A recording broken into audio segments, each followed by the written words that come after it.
এক সুখের জীবন জায়েদ খানের।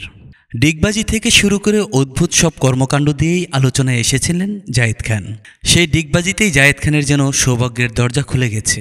জায়েদ খান এখন তুমুল ব্যস্ত, দেশ বিদেশে শো করে বেড়াচ্ছেন এই অভিনেতা। এই মাসে সিডনিতে তো পরের মাসে লন্ডনে, কিছুদিন পর মুম্বাই কিংবা দুবাই। শুক্রবার আবারও বিমানের বিজনেস ক্লাসে জায়েদ খান। এবারের গন্তব্য যুক্তরাষ্ট্র ও কানাডা।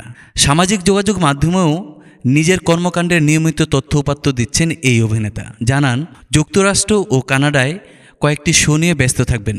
দোয়া করবেন যেন সুস্থভাবে আবার ফিরে আসতে পারি। আপনাদের ভালোবাসাই আমার শক্তি। বাংলাদেশ এবং আপনাদের সবাইকে অনেক মিস করব। এত কিছুতে যারপনাই খুশি সময়ের আলোচিত এই অভিনেতা। সংবাদ মাধ্যমে অভিনেতা বলেন, আমি সৌভাগ্যবান, এত সুখের জীবন পেয়েছি।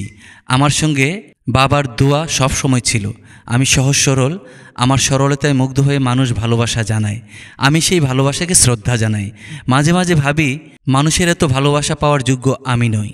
বিদেশের মানুষের ভালোবাসার টানে ছুটে যান তিনি। অভিনেতা বলেন, আগে শিল্পী সমিতির দায়িত্ব ছিল কাঁধে। তখন বিদেশ থেকে ডাক এলেও রাজি ছিলাম না। তখন সেখানে গেলে অনেকে বলতো সমিতির নাম ভাঙিয়ে গিয়েছি।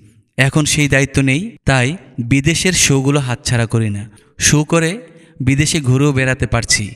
বিভিন্ন দেশের মানুষ, নতুন নতুন স্থান থেকে নিজেকে নতুনভাবে এক্সপ্লোর করছি।